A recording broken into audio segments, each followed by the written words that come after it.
السلام عليكم ورحمة الله وبركاته.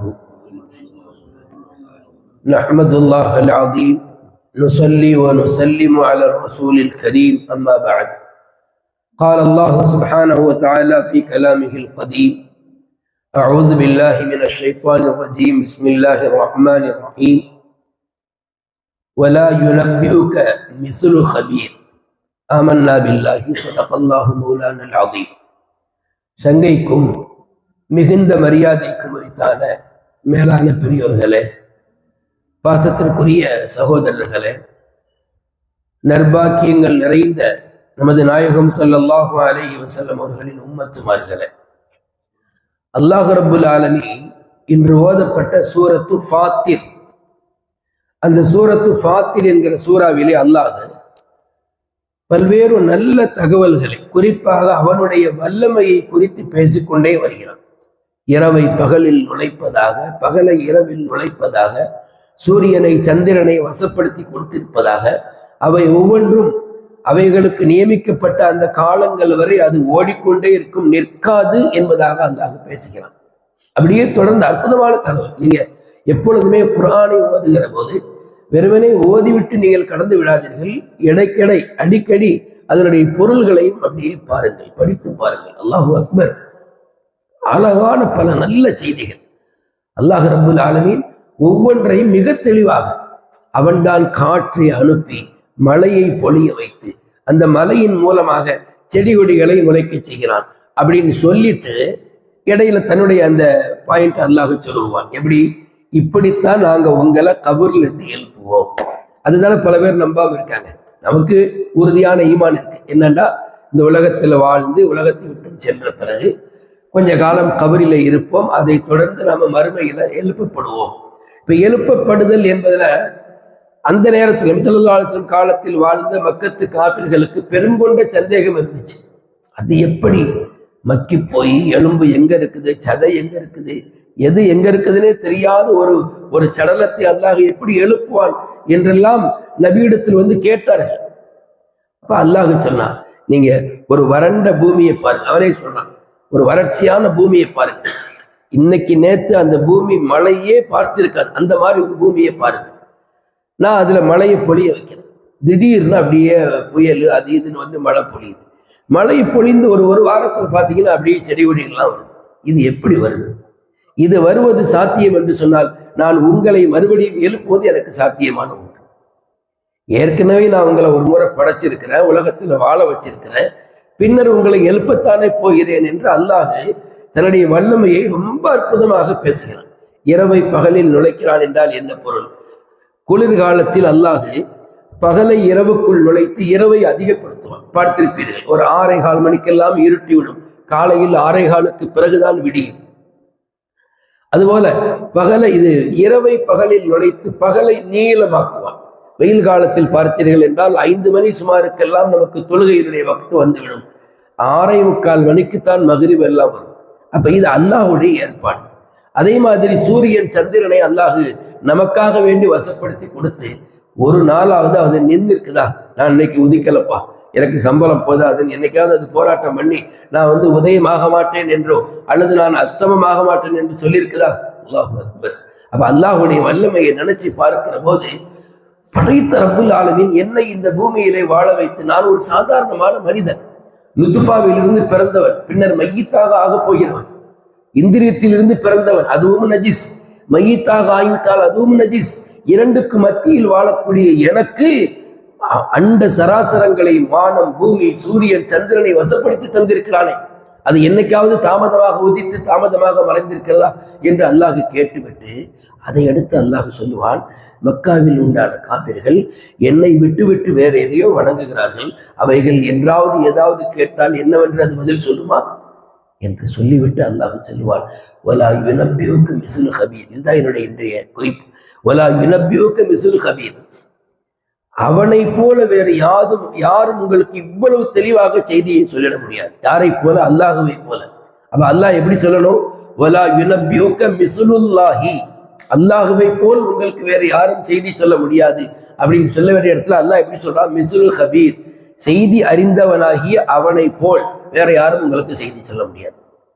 எனக்குள்ள நமக்கு ஒரு தகவல் தெரியுது என்னன்னா, செய்திகள் என்பது நாம துன்யாவில் ஒருவர் அடுத்தவருக்கு சொல்றோம், இப்படி நடந்துச்சா அப்படி நடந்துச்சா அப்படின்னு சொல்றோம் இல்லையா. இதுல நமக்கு உண்மைத்துவம் இருக்கணுமா. பொய்யான செய்திகளை பரப்புவதோ வதந்திகளை பரப்புவதோ இஸ்லாத்திற்கும் முஸ்லிம்களுக்கும் அழகல்ல. எப்படி குர்ஆன் உண்மையை மட்டும்தானே பேசுது. அல்லாஹ் ரப்புல் ஆலமீன் உண்மையை மட்டும்தான் குர்ஆனில் சொல்வான். கண்மணி முஹம்மது ரசூலுல்லாஹி ஸல்லல்லாஹு அலைஹி வஸல்லம் அவர்கள் நபித்துவத்திற்கு முன்னாலும் உண்மையை மட்டும்தான் பேசினார்கள், சுவாசித்தார்கள். நபித்துவத்திற்கு பின்னாலும் உண்மையாகவே வாழ்ந்தார்கள். அப்படின்னா முஸ்லிம்களாகிய நாம் நம்முடைய அந்த செய்தி இருக்கு பார்த்தீங்களா, கபர், அந்த கபரில் கூட நாம் எப்படி இருக்கணும், உண்மையாளராக இருக்கணும்.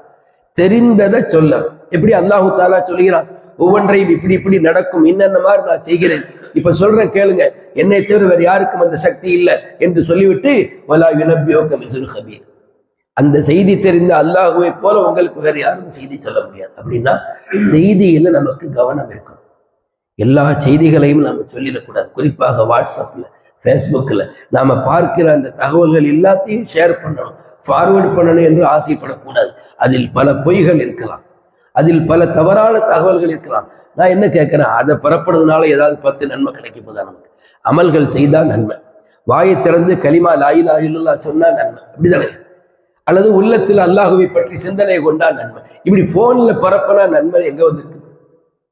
அப்போ அது, அதாவது நான் சொல்வது ஹதீஸ் ஆயத்துகளை 4 பேருக்கு எடுத்துரைக்கலாம், அதுலலாம் எந்த மாற்று கருத்தும் இல்லை, அது தீனுடைய பரப்புதல்ல சேரும்.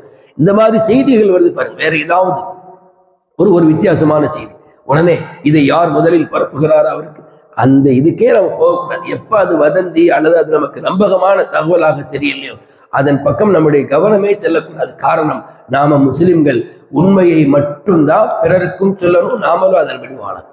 இதை தவிர்த்து பொய்யை நாம ஒருத்தருக்கு சொல்வதனால எந்த பிரயோஜனமும் இல்லை, சொல்ல முடியாது, தீமை சேர்ந்துடும். அப்படித்தான் சூரத்துல் ஹுஜராத்தில் ஒரு நிகழ்வு வரும். நபிகள் நாயகம் ஸல்லல்லாஹு அலைஹி வஸல்லம் அவர்கள் ஒரு சமூக மக்களிடத்துல ஜக்காத்தினுடைய அந்த ஒட்டகங்கள் மற்ற பொருள்களை வசூலிப்பதற்காக வேண்டி ஒரு சஹாபியை அனுப்பி வைப்பாங்க. அந்த சஹாபிக்கும் அந்த ஊர் மக்களுக்கும் பழைய காலத்துல ஒரு விரோதம் இருந்துச்சு. இஸ்லாம் தோன்றும் முன்பு இவருடைய மூதாதையருக்கா இருக்கலாம் அல்லது இவங்க குடும்பத்துக்கே இருக்கலாம், ஒரு சின்னதாக ஒரு பகை இருந்துச்சு. சரி, ரசூல் ஸல்லல்லாஹு அலைஹி வஸல்லம் அனுப்புறாங்களேன்னு சொல்லி இவங்க புறப்பட்டு போயிட்டாங்க. யார்? அந்த சஹாபி. போனவங்க பாதி தூரம் சென்றுட்டு உள்ள போகிறதுக்கு பயம், ஏதாவது நம்மளை கொலை செஞ்சுட்டா என்ன செய்யறது, பழைய பகைய முன் விரோதம்னு சொல்லுவாங்க, படிச்சிருக்கோம்ல, முன் விரோதத்தினால் இவர் அவரை கொலை செய்து விட்டார் அப்படின்னு வருது இல்லை, அந்த மாதிரி பயந்து முழுமையாக செல்லாமல் இடையிலேயே திரும்பி வந்துட்டார். சஹாபிகள்ங்கிறவங்க நமக்கு எல்லா வகையிலும் முன்னோடிகள் இல்லையா? ஆனா அவர்கள் முன்னோடிகளாக ஆகும் முன்பு இருந்த நிலையை நாம கவனிக்க கூடாது. முன்னோடிகளாக ஆன பிறகு, நம்முடைய அந்த தலைவர்களாக ஆன பிறகு உள்ள நிகழ்வு தான் பார்க்கணும். அல்லாஹ் அவர்களை பொருந்தி கொண்டு விட்டான் என்று குர்ஆன்ல சொல்லிட்டான். ரலியல்லாஹு அன்ஹு வரது அன்ஹு, அல்லாஹ் அவங்கள பொருந்திக்கிட்டா அவர்கள் அல்லாஹை பொருந்தி கொண்டாங்க. இந்த ஸ்டேட்டஸ் தான் நம்ம பார்க்கணுமே தவிர அதுக்கு முன்னால் உள்ள நிலை நமக்கு வேண்டியதில்லை. ஆனால் சம்பவங்கள்ல எல்லாத்தையும் நம்ம அறிந்து கொள்ளணும். அப்ப அந்த சஹாபி பாதி தூரம் போனவங்க திரும்ப வந்து நாயகம் ஸல்லல்லாஹு அலைஹி வஸல்லம் யாரும் சொல்லலாம், நான் போனேன், அவங்க ஜக்காத்தை தரல, அது அல்லாம என்ன கொல்வதற்கு கூட அவங்க திட்டமிட்டுட்டாங்கன்னு சொன்னாங்க. இப்ப நபி ஸல்லல்லாஹு அலைஹி வஸல்லம் அவங்க சொன்னவருடைய சொல்லத்தானே நம்ம நம்ப முடியும். அவங்க என்ன அப்படியா, அப்படியெல்லாம் செய்ய மாட்டாங்களா, எனக்கு சந்தேகமா இருக்கு அப்படின்னு நாயகம் ஸல்லல்லாஹு அலைஹி வஸல்லம் நினைக்கல. ஏன்னா தன்னுடைய தோழர் சொல்லுகிறார், அவங்க பொய் சொல்ல மாட்டாங்கிற நம்பிக்கையில அப்படியா சொன்னாங்க. அப்படின்னா நம்ம அவங்க மீது நம்ம போர் தொடுக்கணும். ஏன்னா ஜக்காத்தை மறுக்கிறங்கிறாங்க, நமக்கு அது சரி வராதுன்னு சொல்லிட்டு போர் தொடுக்கலாம் அப்படின்னு நினைச்சுக்கிட்டு இருக்கும்போதே ஒரு சின்ன அவங்களுக்கு ஒரு சஹாபியை கூப்பிட்டு, காலித் பின் வலீத் ரலியல்லாஹு கூப்பிட்டு, நீங்க எதுக்கும் போய் அந்த மக்களை பார்த்துட்டு வாங்க, அந்த மக்கள் இது மாதிரி தான் இருக்காங்களா இல்ல விரோதி நிலையில் இருக்காங்களா, அதாவது நல்ல நிலையில் இருக்காங்களா அல்லது இவர் சொன்ன மாதிரி இருக்காங்களான்னு பார்த்துட்டு வாங்கன்னு அனுப்புனாங்க. இவங்க போய் பார்த்தாங்க, அவங்க ரொம்ப ஆர்வத்தோடு ஜக்காத்தை கொடுப்பதற்கு ஆர்வமான நிலையில் இருக்கிறாங்க. எப்ப வருவாங்க ரசூல் ஸல்லல்லாஹு அலைஹி வஸல்லம் தூதர் அப்படின்னு எதிர்பார்த்துட்டு இருக்காங்க. காலித் பின் வலீத் ரலியல்லாஹு அன்ஹு நாயகம் ஸல்லல்லாஹு அலைஹி வஸல்லம் யா ரசூலல்லாஹ், அங்க பார்த்த காட்சியே வேற, அவங்க எல்லாம் மிக நல்ல மனிதர்களாக இருக்கிறாங்க, இவர் தான் ஏதோ தவறான தகவல் சொல்லிட்டார் அப்படின்னு. அப்ப அல்லாஹு தாலா யாரையும் குறிப்பிட்டு சாடாமல், அதாவது குறை சொல்லாமல் ஒரு வசனம் இருக்கணும், யா அய்யுஹல்லதீன ஆமனு, அப்படிதான் அல்லாஹ் சொல்லுவான். அவரை கூப்பிட்டு இவரை கூப்பிட்டுலாம் அல்லாஹு தாலா என்ன செய்ய மாட்டான், சட்டம் சொல்ல மாட்டான். மூமின்களே இன் ஜாஅக்கும் ஃபாசிகும் பினபையின், ஒரு மனிதர் உங்கள்கிட்ட ஒரு தகவலை கொண்டு வந்தாருன்னா ஃபதபையனு, தீர விசாரிச்சு கொள்ளுங்க. அப்போ என்ன தெரியுது, நாம ஒரு தகவலை சொல்றதா இருந்தா, ஒரு செய்தியை சொல்றதா இருந்தா அதுல உண்மை இருக்குதாங்கிறத பார்த்து சொல்லணும். ஏன்னா நம்ம சொல்லு ஒரு பெரிய எதிர்வினையை உண்டாக்கிடலாம், போரை, சண்டை, மிகப்பெரிய கலவரத்தை அது உண்டாக்கி விடலாம். அப்படியானால் நம்முடைய சொல்லிலே கவனம் வேண்டும். அல்லாஹ் சொல்லிட்டானா இல்லையா, இன் ஜாஅக்கும் ஃபாசிகும் பினபையின், யாரேனும் ஒரு பாவி, அது பாவிங்கிற வார்த்தையை அல்லாஹ் குறிப்பிட்ட காரணம் அந்த சஹாபியை மட்டும் இல்லை, நம்ம எல்லாரையும் கூப்பிட்டு தான் சொல்றான். நீங்க பொய்யான தகவலை கொண்டு போனால் அந்த வகையில நீங்க பாவி. அப்ப ஒரு பாவி ஒரு செய்தியை உங்களிடத்தில் கொண்டு வந்தால் நீங்கள் அதை தீர விசாரித்துக் கொள்ளுங்கள். காரணம், யாரேனும் ஒரு கூட்டத்தை நீங்கள் தவறுதலாக தண்டித்து விடாமல் இருப்பதற்காக என்று அல்லாஹ் சொல்கிறான். மேலான பெரியோர்களே, நாம இன்னும் எத்தனை காலங்கள் வாழ்வோம் என்பது இருக்கிறது. அதற்குள் நம்முடைய வார்த்தைகளை, நம்முடைய செய்திகளை உண்மையாக மட்டும் ஆக்கிக் கொள்ள வேண்டும். படைத்த ரப்புல் ஆலமீன் அல்லாஹ் நம்மை உண்மையாளர்களில், வாய்மையாளர்களில், அல்லாஹுவை உண்மையாகவே நேசித்து அல்லாஹுடைய அந்த அவன் சொல்ல பிரகாரம் வாழக்கூடிய நல்ல தௌஃபீக் அல்லாஹ் நம் அனைவருக்கும் தந்தருள்வானாக. ஆமீன் ஆமீன் யா ரப்பல் ஆலமீன். அஸ்ஸலாமு அலைக்கும் வரஹ்மத்துல்லாஹி வபரகாத்துஹு.